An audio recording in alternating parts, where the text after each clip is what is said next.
transitioning back, just getting back into the season, just what are some things that y'all are hitting on or and working to improve, just especially trying to get out this road?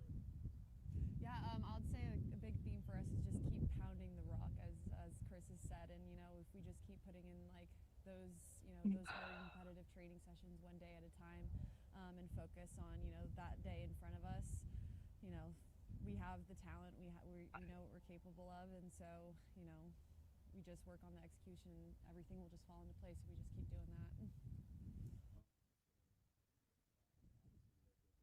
Seems like you can handle things at home on the road. It kind of gets away from you. Just what is the have y'all kind of figured out what it is, or is it just kind of just that's how certain matches go? Yeah, I think that our goal this weekend is to go in and change that. It's early in the season, and we have the opportunity to turn things around on the road. I think it's really important to be a team that can win on the road because we proved that last year, and we're happy to get some wins at home, but I think it's going to be a great opportunity for us to then get a win on the road and then come back home and win as well. And then just I know both of y'all kind of work centrally when you're in the match. Just I know sometimes it gets a little congested in there. Armas has said that that's part of the plan, but just what's it like just still kind of working through that offensively and make sure the rotation is still to where everyone has space? Yeah, I mean, we have a bunch of players and talented players across the front line, and so continuously on everyone training and getting that team chemistry. I mean, it's off the field and on the field, and so again, like when that things definitely will click, and it's just a matter of time at that point. What do you expect from North Carolina this weekend? Yeah, I mean, you've been there most recent. But I think they're a really technical team. They have a lot of great players that can turn on the ball in the half space and drive at the back line. So I think one of our main priorities is to be sound and disciplined defensively and continue to work on our forechecking and not allow them to turn as much as they want. But I think it's going to be a really hard fought battle. They're a great team, and we honestly play a little bit different styles of soccer, so it'll be an interesting game. Will they be a team you think that will try to possess, or will they be a team that tries to counter a little bit more? Historically possession-based team for sure. They're a good team playing through the lines, quick touches, playing off of each other. So, like Ali said, two different teams are two different styles of play. So, hope to really implement our style on them. Over the last couple of years, Kansas City's kind of taken advantage of teams that wanted to possess the ball because you guys could counter them really well. Is that going to be kind of a fun matchup between those two styles? Oh yeah, I think it's going to be great. We are really proud of the way that we defend and press and forecheck, so I think that's a huge emphasis for this game, and really just our attacking transition. We've been working on that a ton this week, and really the execution on that, because we have the energy, we have the ideas, it's just the final execution. Haley, PA president, all the schedule talks been going on for the past few weeks. Just can you give us some insight into what that was like for the PA and into the players poll, and just what that was like discussing that with the board? Yeah, no, thank you for asking me. I was looking forward to this one. It's been a very busy couple weeks, but ultimately got to the right answer at the end of the day, and it took a very concerted, collective effort across the board. Every single player was involved in these discussions and these topics, and I also just want to thank NWSL for approaching players and welcoming feedback, because again, it was a lot of meetings and a lot of hard conversations, and we ultimately got to the right decision, and there was a lot of implications that were going to come with that calendar flip. And players felt so passionately about that, and so ultimately it just further shows the strength and the strength of our players and in our union. That aside from like a CBA or big topics like that, that player power is still just can be so strong, especially when we come at it together. And on an issue like this, that really does not only impact players but staff and everyone alike. So yeah, I just commend our players and their engagement and participation in this one. Sure. With the NWSL schedule, the spring to fall schedule is kind of what makes it special and different from the leagues around the world. Just what would it take if the flip would happen in the next few years? What would need to happen? Yeah, I mean, and that was like a lot of the discussions over the last, couple weeks. I mean, it's not even a couple weeks. This has been, a long-standing conversation in the league, and there's definitely a lot of questions that need to be answered in terms of, our extreme climate was a huge concern for players of our weather. I mean, yeah, we have hot summers, but winter, especially, when there's going to be, could be so many games rescheduled too with flights and adding those, and that inevitably is, midweeks, and so, all the consequences of that. As well as rest for our internationals was a really huge point in these like topics and discussions, and part of the greatest appeal of our schedule for our international players is the breaks kind of embedded through. And yes, ideally global alignment was definitely at the forefront of what NWSL was wanting, and I totally see strong points in what they want, but ultimately again, our schedule favors our players in our country and our climate, and moving forward, there's infrastructure in clubs too. We are nowhere near where we need to be, and Kansas City's great. We have the investment, we have the resources, but that's not true for a lot of clubs, and so we need to get that right first before moving forward and making a monumental shift in that. And of course, and paramount being is our player health and wellness and safety. And so when we can answer those questions and players again feel comfortable and confident in what we have right now, then sure, that's a different conversation, but it'll be in some years to come. Does it feel like, because I know a lot of the soccer talk is they want schedules to flip to European schedule. Is there a player feeling that like this schedule everyone needs to kind of adjust to us because we are the best team in the league? Yeah, I mean, it's not even necessarily about that. We are the best league in the world, and there are definitely, pros to like global calendar alignment just for scheduling, because NWSL is under FIFA governance, like essentially, and so I'm sure that definitely complicates them when it comes to scheduling. But again, there are too many unanswered questions that would put players at risk of, health safety concerns. And yeah, I would say just generally, it was an overwhelming majority from at least our board reps when polling for the calendar flip in favor of our current footprint, as well as when it was, expanded to the larger player pool where we had over 50% participation. It still leaned heavily in favor of the current format. We're going to turn it over to Zoom. Tom, if you want to go ahead and unmute and ask your question. Hi, ladies. You both talked about Carolina's possession-based style. How do you all take advantage of their possession-based style, especially when they're coming off of something similar that you came off of earlier in the season, playing 3 matches in 7 days? Yeah, 3 matches in 7 days is no joke. That was a hard week for us, obviously, and especially all of our games being on the road. But like Ali said, our strength is going to be our defending in those critical small details of forechecking, and we defend to attack, and so I think that's going to be a great point of emphasis for us moving forward, and how we're going to be able to catch North Carolina, because it is a very possession oriented and disciplined team in that, but their strengths are work in the opposite for us. So when it comes to defending, I don't know. And then the last one, we have a question from Jillian for both of you. You have personal connections to the area in North Carolina. Do you guys have friends or family there? And what's your excitement about being back in North Carolina? Yeah, You got it, I'm girl. so excited. I love North Carolina. I obviously went to college there, and yeah, my parents are coming down. I have a ton of friends and family there, so I'm honestly so excited to be back. I'll make a trip to Chapel Hill. It'll be great. Yeah. But yeah, I'm always excited to be back surrounded by people that I just love and that support us. Yeah. No, great question, Jillian. Thank you. I'm excited to see my old teammates for sure. I mean, it's a new team every single year, but I definitely there's still a handful of girls that are still there. So really looking forward to seeing them and seeing them after the game. Thank you. Awesome. Thank you guys. Thank you.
are you doing?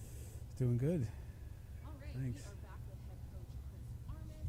For those on Zoom, again, please use the raise your hand feature and we will call on you, or you can put your questions into the chat. PJ, we'll begin with you again. Yeah, Coach, back on the road again. What is like preparing for North Carolina and trying to get a first road win this season? Yeah, we're preparing for an opponent that we know is really good. They're good at home. They possess the ball really well. Intelligent possession-based players like Manaka and Koyama. Like, they have really some interesting possession players that are smart, intelligent with movements. Sometimes when you try to see even their formation, they move around a lot and they know how to find space. So it'll be something that we get excited for because we know that we can be disruptive. So we'll try to disrupt what they try to do and put them in a certain type of game. Yeah, talking about the midfielders, and I know that's somewhere that y'all would like to improve this season. Just what's that battle going to be like between trying to get control of the midfield? Yeah, listen, Washington was the highest possession team in the league coming in, and they went to a very direct style. They didn't let us play our pressing game. They just bypassed it, which, they win 4-0. Did that really hurt us? It didn't really. The second ball game and the long balls, it didn't really took away our ability to press the ball and win it. But what I'd say is we think that North Carolina is going to stick to their plan because we think they're very heavily possession based. So we'll be ready for either, and we're excited for the challenge for sure. Sorry. Yeah. But just through your first few games, what are you seeing from this league, and how are you finding yourself adapting to it? Because it's so fast. Yeah. Like you mentioned. Well, listen, I think we're finding our way as a team, and we're keeping the perspective very realistic. Even coming out of the Washington game, none of us felt like it was a 4-0 game, but we have to accept that we lost 4-0. So we're choosing to look at it like, what can we do better? And it's getting better at a lot of little things, and knowing that the margins are thin, and that game was a game of moments for us. Like, there was some strange goals that we conceded, but we know there's a bucket of controllables that we can do better. So yeah, I'm learning that the league, anyone could beat anyone in this league, and anyone can do that home and away. Every team is organized, has a good plan, good coaching, and every single team has weapons and talent that can make the difference. So it's a good challenge. I'm enjoying the challenge, but we know we're getting closer. We're getting closer, and we just have to now sway the margins. We can all do better. So we're excited for each challenge. We know that this is one that we can go on the road and get a result with 2 home games to follow, and that's what we're excited about. With the struggles on the road and the standings right now, it doesn't seem like the quality of this team matches with what the record is right now. Do you kind of feel that way? Yeah, no, I think that talent, for me, talent doesn't win you games, right? Like, talent alone, talent in a game can win you the game, but just because you have names, that doesn't mean anything for me. You have to go out there and earn it every time. So the Kansas City Current, we are a good team, and we had a big season last season. For us, there's a lot of things we think we can do better, and some of it has nothing to do with being talented. So it's just that we know that there's margins to be swayed, and we're trying to add up all the small little victories in a game. They're everywhere around us. So the small little 1% percentages is what we're trying to get better at. But no, I think in a month's time, we'll see ourselves higher up the standings where we think we belong, but we have to earn that. Do you feel like the team has completely bought into, like, they're still in that path to be that team? Yeah, listen, that's never changed. Yeah, if you talk about where we're at as a team, we're getting people healthy. We're still having to manage minutes. That's not happening I see a lot of teams in the league. Some of their best players are playing 90 minutes, 3 games in a week. You see a lot of big minutes from the best players. We're on our way with that, and I'd say that the best is yet to come for this team. There's big buy-in, there's big commitment to what we're doing, but you can see that momentum is real, right? So if you get on a winning streak, it can be real. If things are tough, that can be a little contagious. Confidence, and we have to get through it. There's no other way through it but just going right through it and hard work in the small details. Not making excuses and not talking about stars on our team and last year. This is a new team. We are a new team, and this is a new moment for us. So we have to embrace that, and we are. It's always important to get results, but I mean, just how key will it be to get a result this weekend, even if it's just a draw, to kind of be back on the right path of being on the road? Results help. A victory would be great, and then you got to reset it and get another one. But anytime you get results in a tough moment, it's important for the confidence, for the standings, for everything. So, and it also validates the work that they put in. We're working really hard at everything, and I don't believe in luck. I don't, but we have to make it happen for us. Even in the Washington game, it's really tight, and then it's a couple of moments really hurt us. So yeah, it's important. Get the points. Let's get the points on the road and start going one at a time to build momentum. A lot of talk about the schedule flip. The league announced that they're going to stick with the current schedule. MLS has a similar schedule, so I know you've kind of been with this similar schedule before. Do you have any say or any preference of what you would like a schedule to be for a domestic league in America? Yeah, I think right now in the NWSL, where we're at, a fairly young league, I think I trust the decision makers. I trust the players also, because they're part of all these big decisions. And I think that if that's what's comfortable at the moment, this was not rushed decision. It wasn't forced into it for any reason. It was well thought out, and continuity, some consistency. This was very strategic. And right now, if you say, okay, how's the league going? How's the NWSL doing? How's the momentum of the league? How's ownership buy-in? Like, everything's at a really good place. Why would you change that? That's probably a lot behind it right now. And again, how the players feel. And the other part is, it would be a big decision to change, And let's look at it, how it goes for MLS. Let's learn from some of the bumps and bruises they can take along the way, and see what can we learn from that. So I think it's well thought out, and I'm on board with that. We will turn it over to Zoom. Tom, if you would like to unmute and ask your question. Hey, Coach. You talked about North Carolina being a more possession-style team. Knowing what your side does well and the type of footy that you prefer, how excited do you get about a matchup like this?